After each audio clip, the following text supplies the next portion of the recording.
Jim Jones will forever live in infamy as the man who led over 900 people to their deaths and is memorialized with the simple expression, drinking the Kool-Aid. Jim and his People's Temple cult is truly in a tier of its own and could be its own video. But considering the group met their end on November 18th, 1978, nearly 50 years ago now, one wouldn't expect too much source material to be found on the internet. But in this case, I was wrong. In fact, we can hear the very last messages of Jim Jones on that fateful day. On March 25th, 2005, a man named Olin Sluter uploaded an astonishing file to the Internet Archive, memorializing it for us all.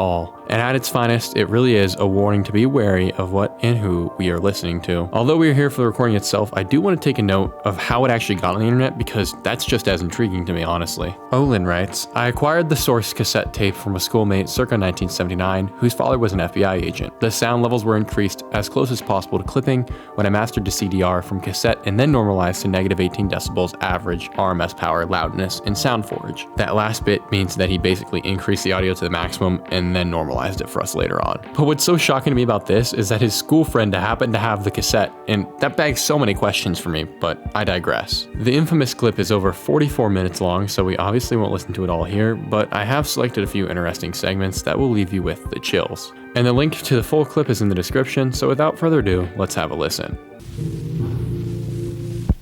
How very much I've loved you. How very much I've tried my best to give you the good life. The world, the kingdom suffereth violence, and the violence shall take it by force. If we can't live in peace, then let's die in peace.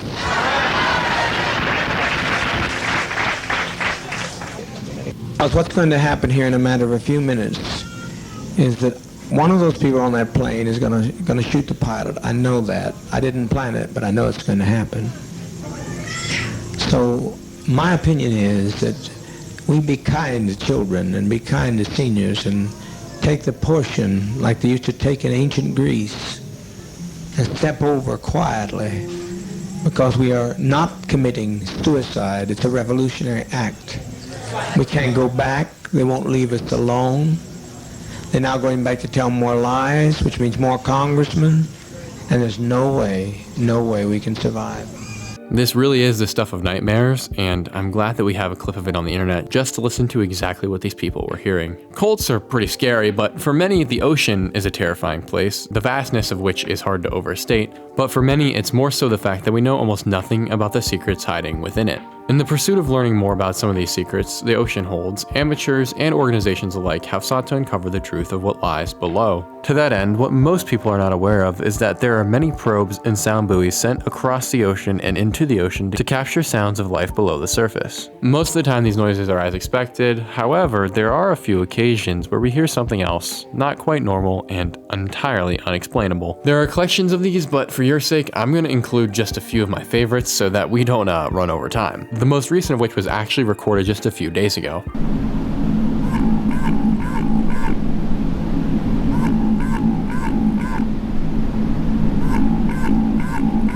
In fact, this one is so strange that scientists have no idea what it is, but it's interestingly not the first time it's been recorded. In fact, this noise is nearly an exact match to one recorded in 1982, and even now, with the second recording being 42 years later, we still don't know what made it, or whether or not it was an animal or a piece of technology. The level and repetition of the noises makes many believe that this might be something completely unheard of in terms of technology, and people believe it's a machine because of just how loud it is. Another strange clip is an infamous one named The Bloop, which was recorded in 1997, in which you can hear this haunting bloop deep underwater.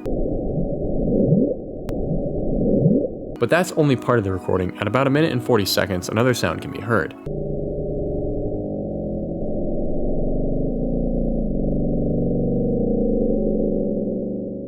Although to us this may not seem like much, you do have to remember that for something to register on sonar, it has to be incredibly loud. I mean, you not only have to go over the noise of the ocean, but then you also have to have this sound travel hundreds or sometimes even thousands of miles to reach these microphones. So the creature or object that made this noise must be of unimaginable proportions. The noise is so loud, not even the largest of blue whales could come close to making it, which is the largest creature we are aware of in the ocean. And for size comparison, that's what that looks like. So it's no surprise that the bloop and this noise go down in history as some of the weirdest sounds ever recorded in the ocean. But although the ocean may have its secrets and is the last truly unexplored frontier on Earth, the title of the final frontier can only be fairly given to outer space. Since time began and man was set upon Earth, we have looked up to the stars, but only until recently have we been able to touch them, and for us that became reality when on July 20th, 1989, Neil Armstrong was the first man to set foot on the giant ball of moon. But what if I told you that may not be the case? I can't confirm or deny anything, but we do have these heretofore undiscredited recordings of what has come to be known as the lost cosmonauts. This is a topic that has been covered before, but I don't think anyone has done it quite the justice that it deserves yet, so if you'd like to see a full video on the topic, please let me know in the comments below. As far as we are aware, there are 9 of these lost cosmonaut recordings, and each depicts the last moments of these Soviet astronauts. Throughout the 1960s, the Judica Cadiglia brothers, 2 Italians obsessed with radio who had their own impressive setup, overheard and recorded what can only be described as the terrifying fates of 9 cosmonauts lost to the void of outer space. The recordings are linked in the description for those who are interested to hear more, but for now, here are a few clips.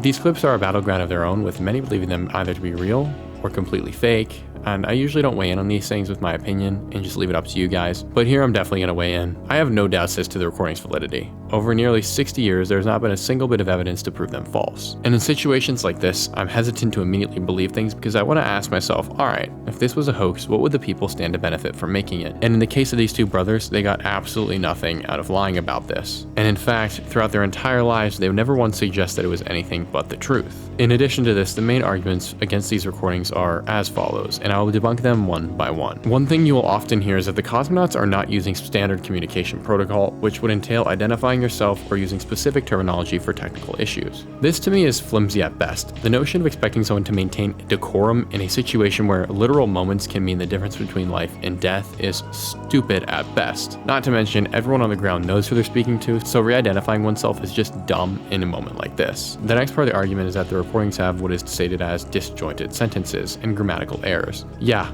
they do, because these people are about to melt thousands of miles above the Earth's surface. I think I'd probably have some grammar issues too. The second to last argument is that they don't all have Russian accents. This sounds to me like someone who's never looked at a map of Russia. It is the single largest nation by landmass on the face of the Earth. And when it was still the Soviet Union, which is when these recordings were taken, it was even larger. With this in mind, there are many different groups of people who have different accents, dialects, and languages. So come on. Why would they sound the same? That would be weird. And the final top argument is that we have no documents proving this, despite the Russians declassifying some major secret documents recently. Well, I can't facepalm this enough. If you know anything about the Soviet Union, secretive is an understatement. There are more things that have happened in that country and have been removed from the historical record than things we have access to. Soviet Russia is a place of unimaginable horror and brutality. This is the same country that told its citizens that Chernobyl was no big deal and that they didn't need to evacuate for days. Additionally, it's a very proud country that doesn't like to admit its failures. For instance, sending people into rockets only to have them bounce off the atmosphere isn't a good look, so,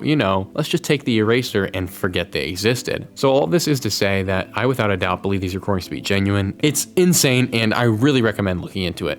Alright, rant over. While on the topic of the Soviets though, we might as well throw the number stations in there. Although themselves not too inherently creepy, there is something uncanny to them. The number stations have been part of internet culture for some time, but a brief description is that across the Soviet Union there were a variety of radio broadcast towers emitting a number of various signals. From the outside, these signals look like random gibberish and often involve some sort of counting. However, it doesn't take much common sense to realize that they are clearly emitting some sort of code. A code for what though? We don't know. Many theorize that this is likely to allow foreign assets to communicate with their handlers, but this is just one of the many possibilities. The whole number stations thing is fascinating, and there's a multi-decades long history that you can absolutely pour into. However, my favorite evolution to this mystery is that of UVB-76, also known as the buzzer, for the noise that it constantly is emitting.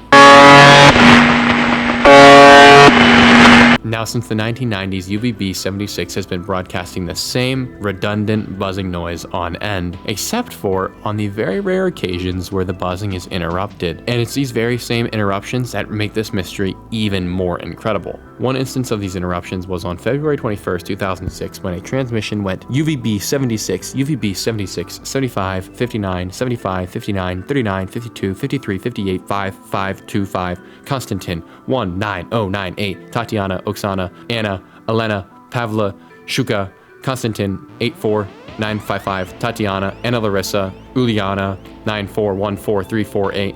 I'm almost out of breath.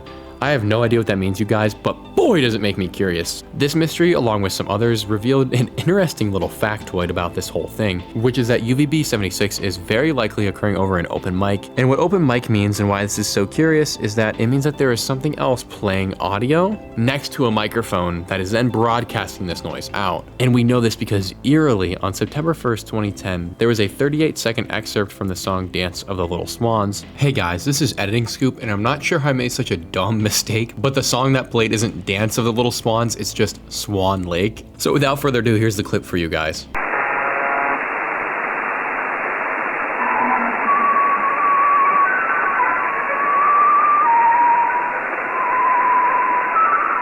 And then on November 11th, 2010, there was a roughly 30-minute long phone conversation picked up by the radio tower, and when it would occasionally cut in the background, you could hear this gentleman talking about some sort of officer, suggesting that this is a very military-related radio station. All of this is extremely interesting and makes me want to go visit the tower, which, hey, million subscribers, I'll go do it for you guys. But to this day, this mystery is still alive because UVB is really the last of its kind and is still broadcasting these noises up until the very moment you are watching this video. What the purpose of all this could be, who knows, but I for one am extremely interested to find out. Speaking of interesting things, the Titanic has been part of the collective interest since the moment it was last seen above the waves on the morning of April the 15th, 1912. But when the magnificent ship was rediscovered on the ocean floor on September the 1st, 1985, it became the springboard for some good and bad ideas. A bad idea being that of CEO Stockton Rush of the Ocean Gate Company, who decided to begin tourist operations down to visit the Titanic. And you and I both know that this all culminated on June 18th, 2023, when he invited a group of 4 wealthy folks to pay the $250,000 ticket fee to take a ride on his death machine. From this point, we all know what happened, so I'm not going to belabor the point. But what many do not know is that prior to the discovery of the sub's wreckage, officials picked up some sounds deep within the ocean in the general region where the sub went missing. Using those same buoys and microphones that we discussed way earlier, they heard what has been described as a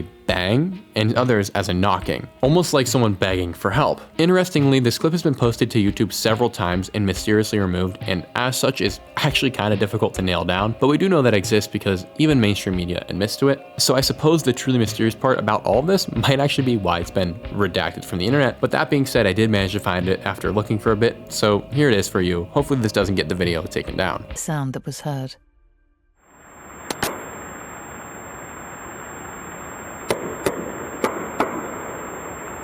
If that isn't the darndest thing I've heard in some time, I don't know what is. That sounds like someone banging on a door, but I can't believe that someone's doing that loud enough. So the other theory is that it's the ship imploding, and that might be just as eerie. On the topic of eerie, few things are as eerie to the public consciousness as Area 51. So that's why this next entry is extremely strange. Art Bell is one of the most popular radio show hosts of all time, a true stud in his field, and for that he was entered into the National Radio Hall of Fame in 2008. Sadly though, he would pass away in 2018 at the age of 72. His pride and joy was the show he founded named Coast to Coast AM. It was a nighttime radio show that covered a variety of topics, often including the paranormal and other topics of high strangeness. With such an offering, it should be no surprise that Art fielded some incredibly strange callers, but the strangest, at least for our purposes, must be the Area 51 caller. On September 11th, 1997, Art held open the line specifically for callers who had worked at Area 51 or had another direct connection to the infamous institution. During this time, he received a call that I'm sure sent chills down his spine. An unnamed man called in and he quickly broke into tears, claiming to have direct knowledge of an alien plan to depopulate the planet, making what remains a slave colony for their bidding. In addition to the slave colony, the man kept mentioning that they were trying to find him and that they were probably going to triangulate his signal and come for him. To many, this man sounded schizophrenic, and even Art Bell was somewhat jokey about the topic until mid-sentence his entire radio show went down. I mean, Art was literally kicked off the air as this dude on the phone was pouring out everything he could. And to emphasize this point, it should be said that in the entire multi-decade long life of Coast to Coast AM, it had never been knocked off air. And as such, Art and his entire team were shocked at what happened and rushed to get the show back online. But as it would turn out, it was too late. The man was never heard from again, and to this day, no one knows what actually happened. And as far as we can say, these people hunting him may truly have been real and gotten him. And I can already feel it in the comments, guys, and I'm still recording the audio, that someone is going to tell me this is a hoax. It's probably a voice changer or the guy called in again, and those are two popular theories, but no, he didn't. Those two things have been both disproven. That out of the way, I want to listen into a little bit of this with you guys so we can hear exactly what Art had been hearing that night. On my Area 51 line, you're on the air. Hello. Hello, Art. Yes. Hi. I don't have a whole lot of time. Well, look, let's begin by finding out whether you're using this line properly or not. Area 51. Yeah, that's right. Were you an employee or are you now? A former employee. Former employee. I was let go on a medical discharge about a week ago, and I've kind of been running across the country. Oh man, I don't know where to start. They're gonna they'll triangulate on this position really soon. So you can't spend a lot of time on the phone. So give us something quick. Okay. Okay. What we're thinking of as aliens are they're extra dimensional beings that an earlier precursor of the space program made contact with. They are not what they claim to be. Alright, this next one is technically a video clip, but it's really the audio that makes it so eerie, so we're gonna include it anyway. On the night of November the 12th, 2019, a doorbell camera picked up the death-curdling scream of a woman, begging for help at the tops of her lungs, and in the background of this recording, you can hear more vaguely what seems to be a man apologizing to her, presumably the culprit. The video, although not very long, does continue for a few more seconds, and we can see a car speeding off. This clip is extremely eerie, and I promise you it will live rent-free in your mind for the next few weeks, so viewer beware.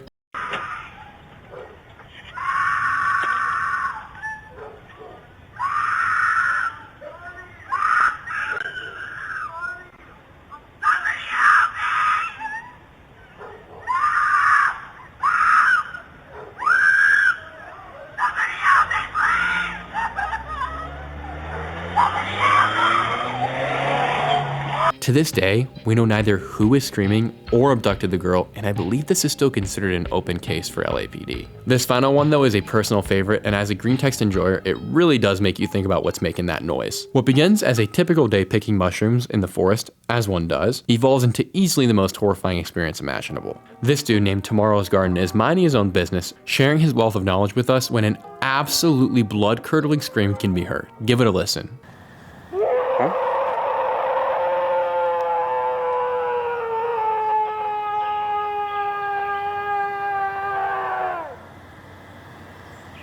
I think it's time to go.